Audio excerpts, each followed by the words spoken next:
سب سے پہلے لا الہ الا اللہ کی آواز ہندوستان کی دھرتی پر اتری ہے، یہاں سے پیدا ہوئی ہے۔ سب سے پہلے منو نے اوم کی عبادت کی ہے۔ اوم ایک ہے، اللہ ہے، ایک ہے، اس کا کوئی شریک نہیں ہے۔ میں جو بات کہہ رہا ہوں وہ کہہ رہا ہوں اور صحیح کہہ رہا ہوں، میں نے اس مسئلے پر غور کیا ہے۔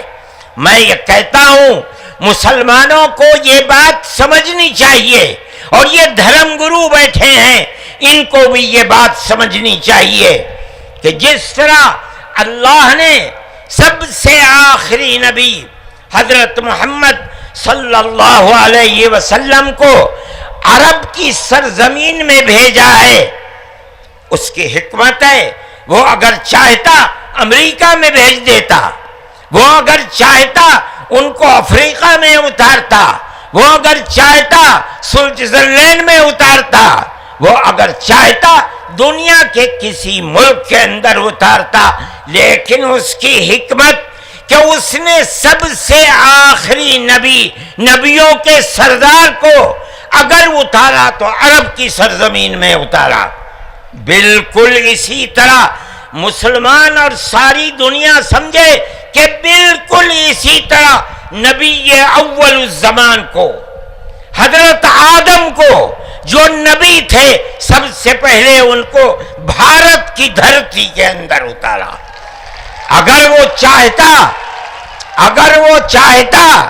تو آدم کو افریقہ میں اتار دیتا، اگر وہ چاہتا تو آدم کو عرب میں اتار دیتا، اگر وہ چاہتا روس کے اندر اتار دیتا، لیکن نہیں۔ وہ بھی جانتے ہیں، ہم بھی جانتے ہیں، ہمارا عقیدہ ہے، حدیث سے عقیدہ ہے کہ آدم کو دنیا میں اتارنے کے لیے اس بھارت کی دھرتی کا انتخاب کیا گیا۔ ان کے پاس کوئی آسمانی کتاب نہیں ہے۔ میں نے بڑے بڑے دھرم گروؤں سے پوچھا کہ آدم جو سب سے پہلا آدمی ہے آسمان سے اتارا، اللہ نے اتارا، وہ آدمی کس کی پوجا کرتا تھا؟ کوئی نہیں تھا۔ دنیا کے اندر تنہا ایک آدم تھا، اس آدم کو کہتے کیا ہو؟ لیکن چونکہ کوئی آسمانی کتاب نہیں ہے اس لیے لوگ مختلف باتیں کہتے تھے، لیکن بڑے بڑے دھرم گرو یہاں تک پہنچے، انہوں نے کہا کہ ہم اس کو منو کہتے ہیں۔ صحیح بات ہے، ہم آدم کہتے ہیں، یہ منو کہتے ہیں۔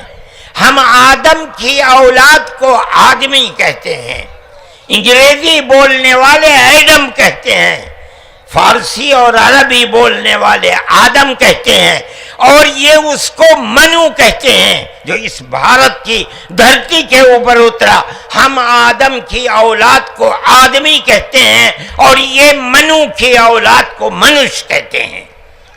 سوال یہ پیدا ہوتا ہے، میں نے بڑے بڑے دھرم گروؤں سے پوچھا، جب کوئی نہیں تھا، نہ شری رام تھے، نہ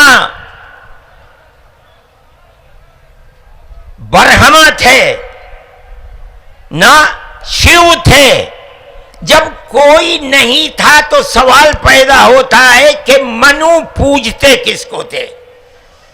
کوئی کہتا ہے کہ شیو کو پوجتے تھے، لیکن ان کے پاس علم نہیں ہے۔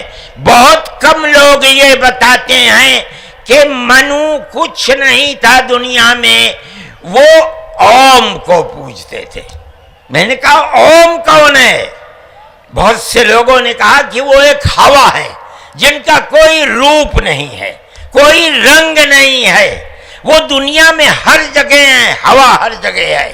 انہوں نے آسمان بنایا، انہوں نے زمین۔ میں نے کہا کہ ارے بابا، انہی کو تو ہم اللہ کہتے ہیں، انہی کو تو تم ایشور کہتے ہو، اسی کو تو ہم اللہ کہتے ہیں۔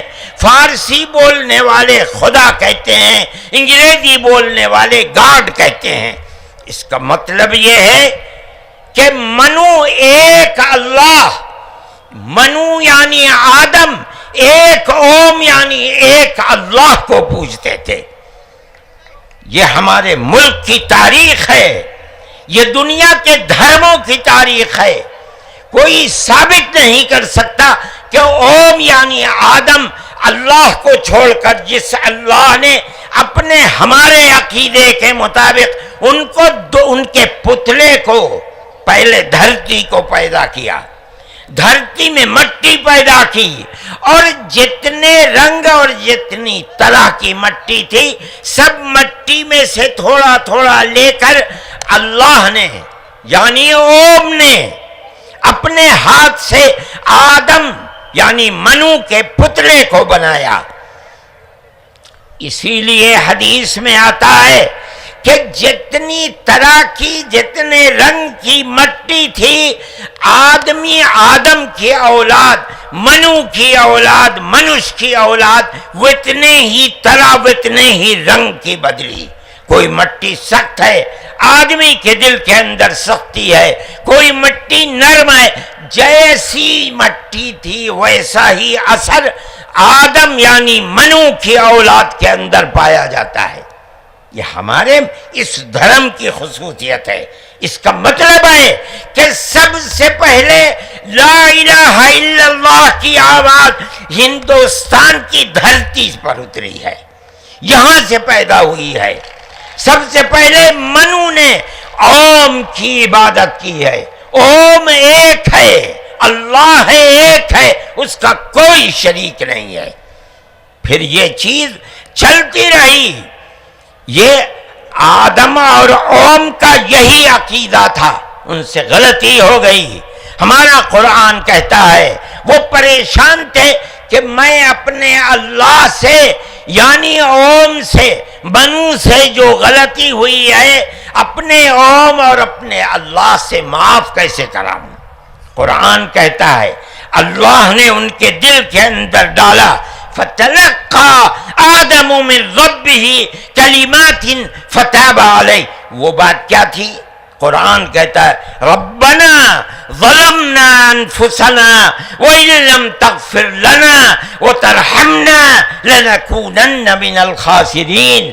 اے میرے اور میری پتنی ہموتی کے مالک پالنہار، ہم سے غلطی ہو گئی، ہم نے اپنے اوپر ظلم کر لیا۔ اے اوم، اے اللہ، اگر تو نے معاف نہیں کیا تو ہم بڑے ٹوٹے میں رہ جائیں گے۔ اس کا مطلب ہے کہ وہ ایک اوم ایک اللہ کی عبادت کرتے تھے۔ یہ اس دھرتی کی تاریخ ہے۔ نہ اس وقت شیو تھے، نہ رام تھے، نہ برہما تھے، کوئی نہیں تھا، تنہا آدم اور منو تھے۔ وہ جانتے تھے کہ ان کا پالنہار کون ہے، وہ ان کی عبادت کرتے تھے۔ پھر اس کے بعد ان کی اولاد چل پڑی اسی دھرتی کے اوپر، انہوں نے چراغ ایک اوم یعنی ایک اللہ کی عبادت کا اس بھارت کی دھرتی پر دنیا میں سب سے پہلے جلایا تھا۔ کچھ دنوں کے بعد وہ چلے گئے دنیا سے، اپنی اولاد کو یہ سبق دے کر گئے۔ ان کی اولاد جانتی تھی کہ پالنہار کون ہے۔ قرآن کے اندر دو بھائیوں کا ذکر آتا ہے، آدم کی اولاد، ایک دوسرے میں لڑائی ہو گئی۔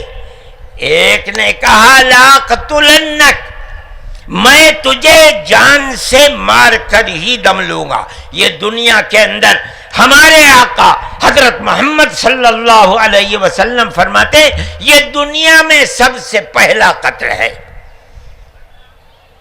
دوسرے بھائی نے کیا کہا؟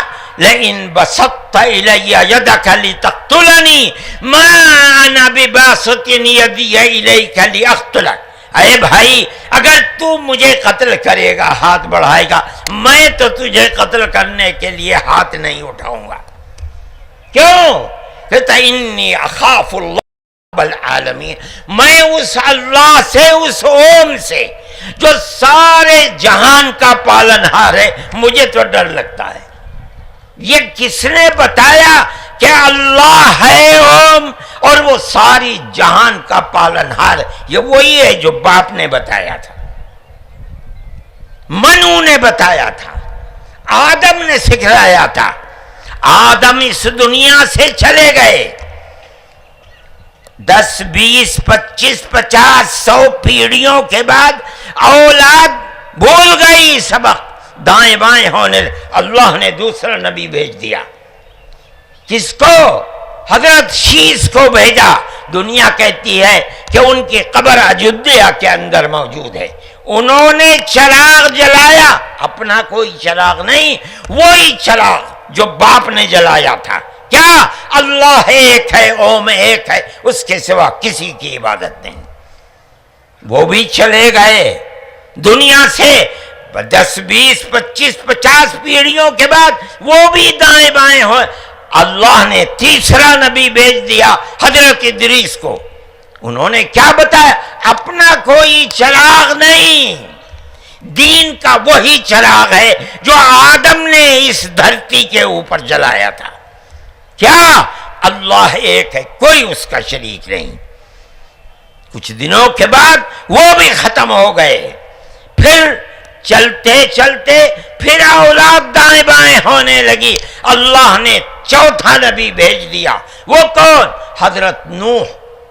اس کو یہاں کے ہمارے برادران وطن کہتے ہیں، جو پڑھے لکھے لوگ ہیں وہ کہتے ہیں دوتو نبی، دوتی منو، دوسرے منو.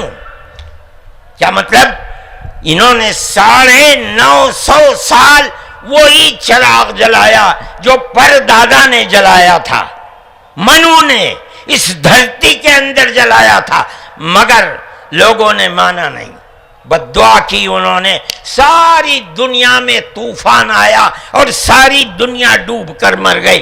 بس ان کے 3 بیٹے جو ان کے ساتھ کشتی میں تھے اور کچھ عورتیں تھیں وہ رہیں. اس کے بعد پھر ان سے نسل چلی. ان کا پیغام کیا تھا؟ قرآن کہتا ہے وَلَقَدْ أَرْسَلْنَا نُوحًا إِلَىٰ قَوْمِهِ فَقَالَ يَا قَوْمِ اعْبُدُوا اللَّهَ مَا لَكُم مِّنْ إِلَٰهٍ غَيْرُهُ. اے میری قوم، ایک اللہ یعنی ایک اوم کی عبادت کرو، اس کے سوا کوئی اوم نہیں ہے.